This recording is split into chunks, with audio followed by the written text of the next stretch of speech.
10 দলীয় জোটের প্রার্থী তো অনেকেই ছিলেন। আমাদের যে মাহফুজ মামা রয়েছেন তার প্রতি আমরা কৃতজ্ঞ, কারণ তিনি এখানে উদারতার পরিচয় দিয়েছেন এবং একই সাথে আমি চাই যে মহান সৃষ্টিকর্তা তাকে উত্তম প্রতিদান দেয়। হাতিয়া উপজেলার যিনি প্রার্থী অর্থাৎ 10 দলীয় জোটের প্রার্থী আব্দুল হান্নান মাসুদ, তিনি তো হাতিয়ার জন্য অনেক কাজ করেছেন। তবে আমি বলবো যে আমি তো তার স্ট্রাগলটা দেখেছি বা তার জার্নিটা দেখেছি।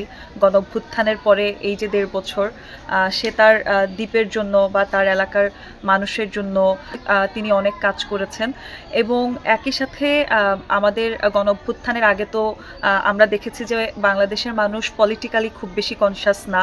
তো তিনি চেষ্টা করেছেন তার অঞ্চলের মানুষজন যাতে পলিটিক্যালি কনসাস হয়ে ওঠে, সচেতন হয়ে ওঠে, অর্থাৎ নিজেদের অধিকারের কথা যাতে তারা নিজেরাই বলে, এবং এই পরিবর্তনগুলো দেখা যাচ্ছে। আমার কাছে মনে হয় যে এটা সৃষ্টিকর্তার একটা নিয়ামত, যে সৃষ্টিকর্তা তাকে কাজ করার সুযোগ দিয়েছেন এবং তিনি কাজ করছেন।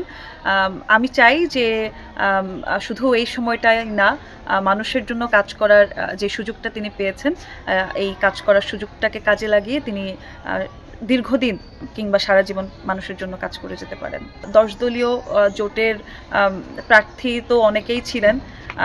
বিশেষভাবে আমার কাছে মনে হয় যে আমাদের যে মাহফুজ মামা রয়েছেন তার প্রতি আমরা কৃতজ্ঞ, কারণ তিনি এখানে উদারতার পরিচয় দিয়েছেন এবং একই সাথে আমি চাই যে মহান সৃষ্টিকর্তা তাকে উত্তম প্রতিদান দেয়। সাধারণত গ্রামীণ অঞ্চলে নারীরা খুব একটা রাজনীতির সাথে যুক্ত না। তো আমি যেহেতু দীর্ঘদিন রাজনৈতিক সংগঠন করছি এবং রাজনীতির সাথে যুক্ত, ফলে আমার কাছে মনে হয় যে আমার জন্য এটা সহজ হবে মানুষের কাছাকাছি যাওয়া এবং সবার কথাগুলো শোনা, তাদের কাছ থেকে পরামর্শ নেওয়া এবং একই সাথে তাদের যে সমস্যাগুলো রয়েছে সেগুলো শোনা এবং পরবর্তীতে এটা নিয়ে কিভাবে কাজ করা যায় সে বিষয়ে অবশ্যই আমি চেষ্টা করব তাদেরকে সহায়তা করার।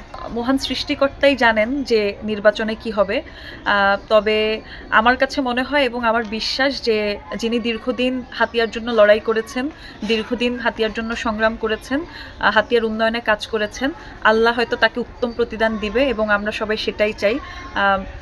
তবে আপনারা যেটা বলছিলেন যে হার জিত হলে পরবর্তী পদক্ষেপ কি, দেখেন মানুষের জন্য যে কোনো সিচুয়েশনেই কিন্তু কাজ করা যায়। যদি যদি মূল লক্ষ্য হয় মানুষের জন্য কাজ করা, মানুষের ভালোর জন্য কাজ করা, সেটা আসলে যে কোনো অবস্থাতেই করা যায়। হয়তো যদি নির্বাচনে আল্লাহ তাকে জয়ী করে তার জন্য এটা সহজ হবে কিংবা পথটা কঠিন হবে, কিন্তু মানুষের জন্য কাজ করা তো থেমে যাবে না।